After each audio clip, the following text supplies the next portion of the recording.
Dear teacher friends, let me begin with my take on what COVID 19 has done.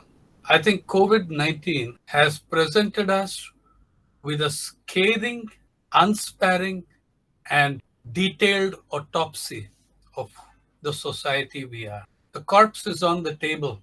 Every nerve and sinew, muscle and artery, vein and organ, bones and flesh, visible unsparingly. It was there before too, the corpse, but this time it's harder to turn your heads away.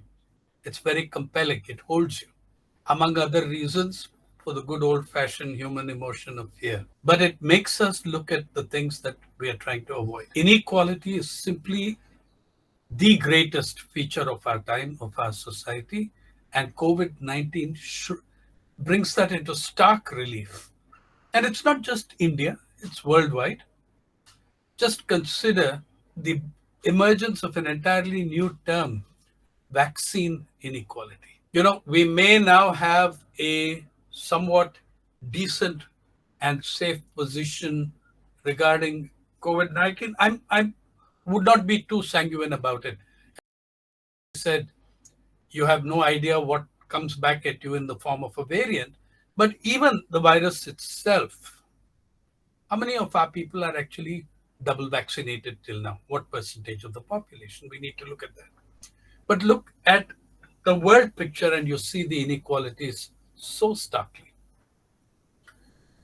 Till the end of August, 4.7 billion vaccines were distributed globally. More than 80% of those 4.7 billion have gone to the richest G20 countries. Over 80%. Within the G20, the maximum share has again gone to the richest nations among the G20. In August, we learned that 10 million single shot vaccines were being manufactured in a single factory in the Republic of South Africa alone in August and September. In 2 months, in the Republic of South Africa, 10 million. But all 10 million doses were to be exported to Europe, not even to be used for the workers of the factory where they were manufactured. So at the very time, and that was at the very time, Africa was grappling with its deadliest wave of COVID infections. In fact, this was brought to light in The Guardian by a former Prime Minister of Britain, Gordon Brown, in The Guardian of August 16, 2021. As Prime Minister Gordon Brown pointed out, ex-Prime Minister, high-income countries have delivered almost 100 doses for every 100 citizens. Poor-income nations have managed just 1.5 doses for every 100 citizens. To date, some 500 million vaccines have been administered in the European, and by the way, the US and others have decided to go ahead and use their vaccine stocks for a third booster dose. When billions of people have, when over a billion people are yet to, maybe billions of people are yet to receive even one dose. To date, some 500 million vaccines have been administered in the European Union by mid-August, 500 million administered in the European Union by mid-August, and the European Union has a population of 440 million. At the same time, only 77 million doses were administered across all of Africa by the time, which continent has a population 3 times that of the European Union. Now, African leaders are speaking of vaccine apartheid. And the shame of it was all this revelation, this information came from a politician, not from the media, who should have dug that out.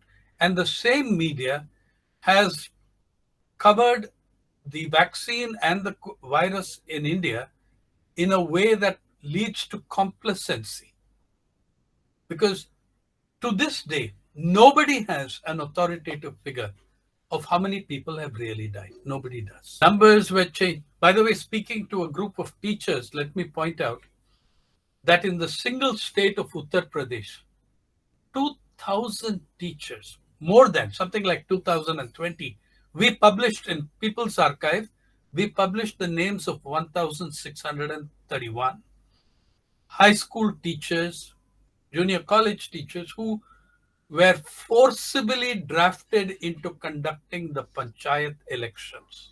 The teachers protested, said that this is a, but they were all sent off to training camps and they were simply compelled to do 3 rounds of activity. One was go to the training camp for conduct of the elections.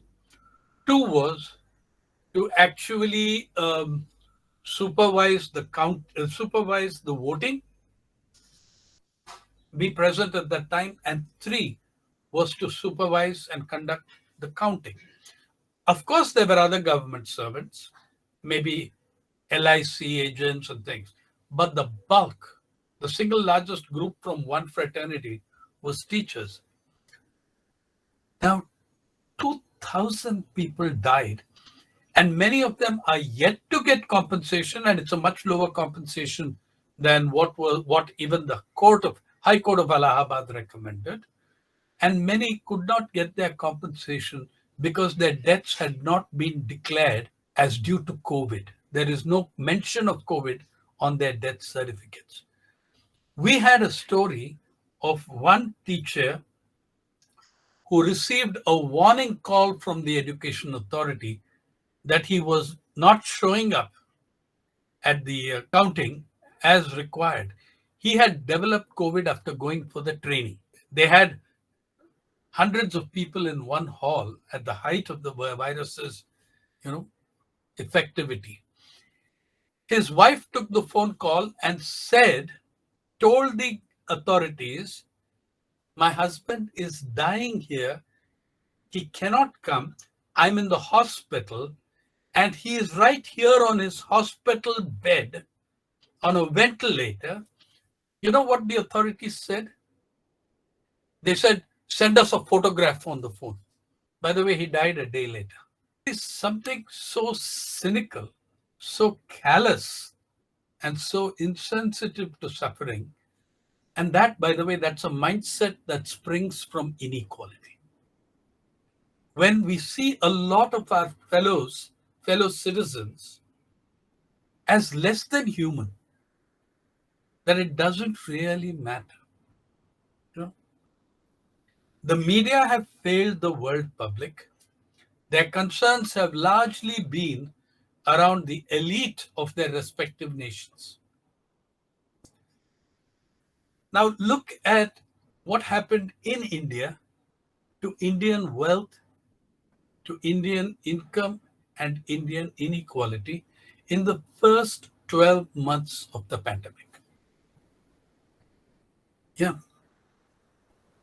At the start of COVID-19, March, and it's a very easy month to benchmark because the world's billionaires list comes out every March, April from the Forbes magazine. You all know what Forbes is. It's the oracle of global capitalism. It's the organ of the billionaires club. Forbes magazine reported this year in March that in the 12 months of the pandemic since our lockdown began and our economy crumbled, at the start of the pandemic, there were $102 billionaires in India, which was one of the highest in the world. But in the 12 months of the pandemic, we added 38 new billionaires to bring the total to 140. And the wealth of these billionaires doubled in those 12 months to $596 billion, which means that Indian billionaires added 94% to their wealth to bring their cumulative worth to 596 billion. What is astonishing, what is unpardonable, is that they managed to double their wealth in a period, in the same 12 months. India's GDP shrank by 7.7%. So you can't say that this wealth came from entrepreneurial spirit, it came from growth. It did. It came from a brutal transfer, a suction transfer upwards from poor to rich and from middle classes also.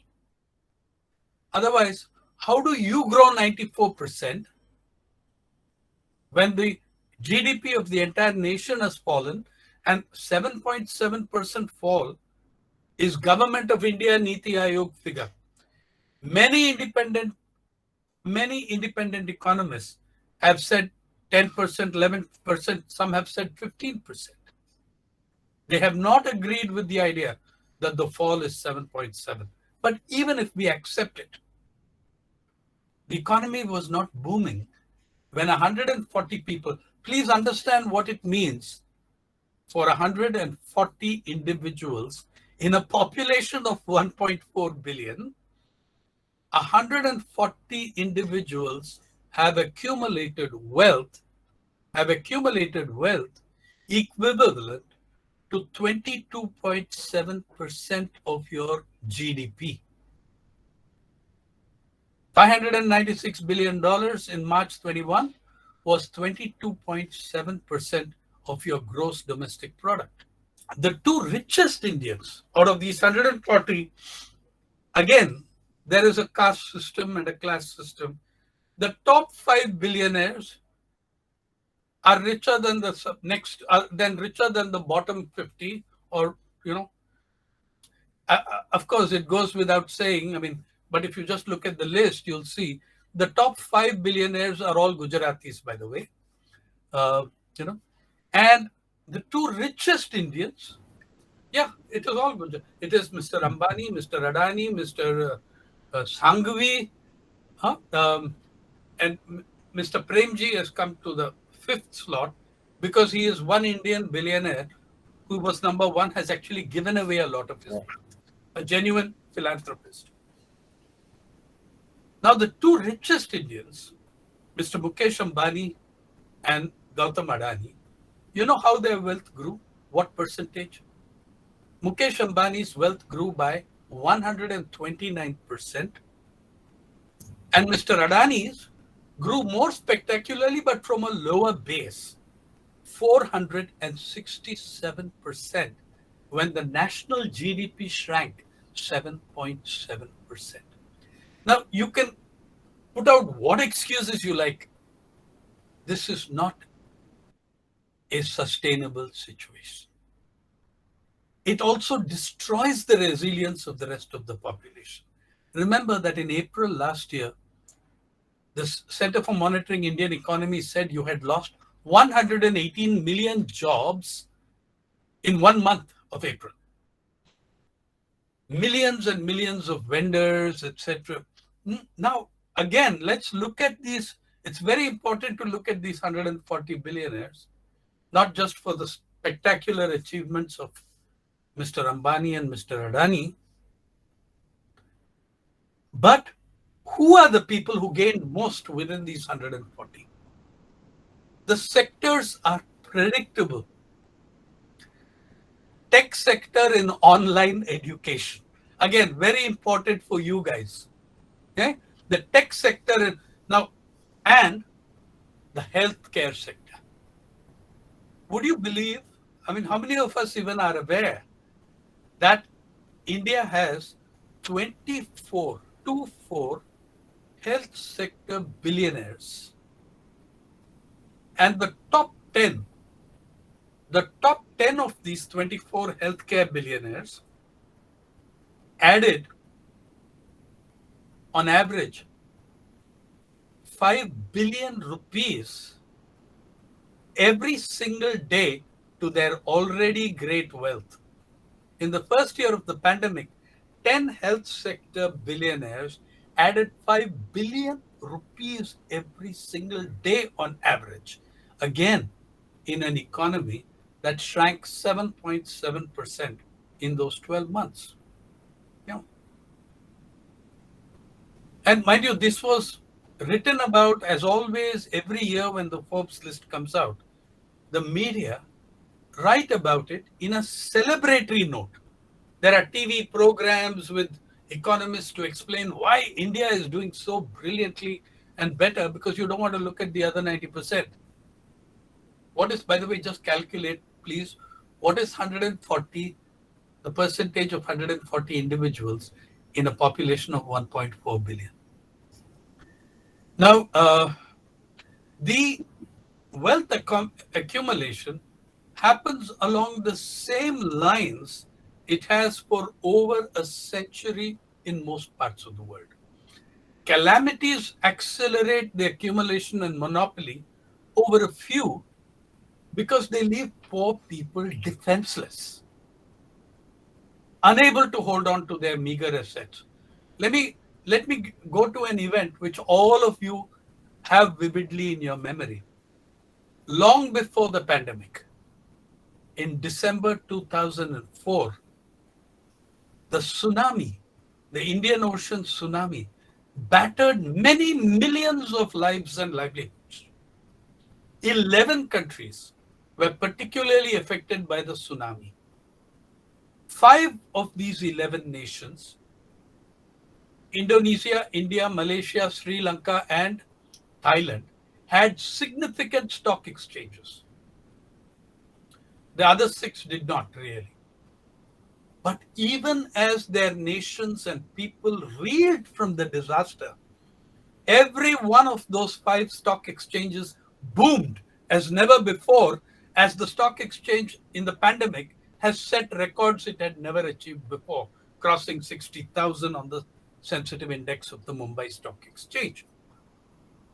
Those within the first week of the tsunami, after an initial collapse, every one of those 5 stock exchanges, the JSE, the Jakarta Stock Exchange, the sensitive index of the Sensex of India, the KLSE, the Kuala Lumpur Stock Exchange of Malaysia, the Composite Share Index, the CSI of Lanka, and the SETI of Thailand, they grew as never before, broke every record in the rate at which their indexes rose.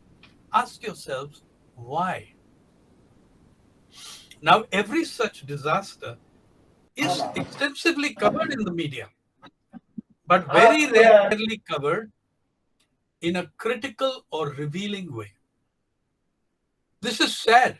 For 200 years, journalism in the modern period has played a progressive role, a fantastic social role. It has exposed and fought colonial powers.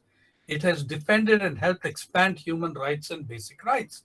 It has fought for and sometimes achieved social reforms, as also reforms in living and working conditions of the poor. The fact is that the moral universe of the media has shifted just as the moral universe of society has shifted, and those correspond to a shift in the material universe and realities of both society and media.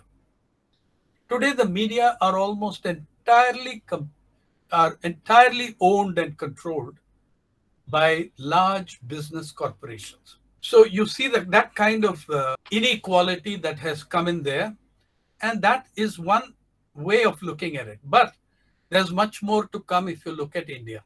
It's not that this inequality was, and the blow from this inequality was not equally felt at all, as you can see from the 140. Women, Dalits, Adivasis suffered tremendously. Is unpaid work.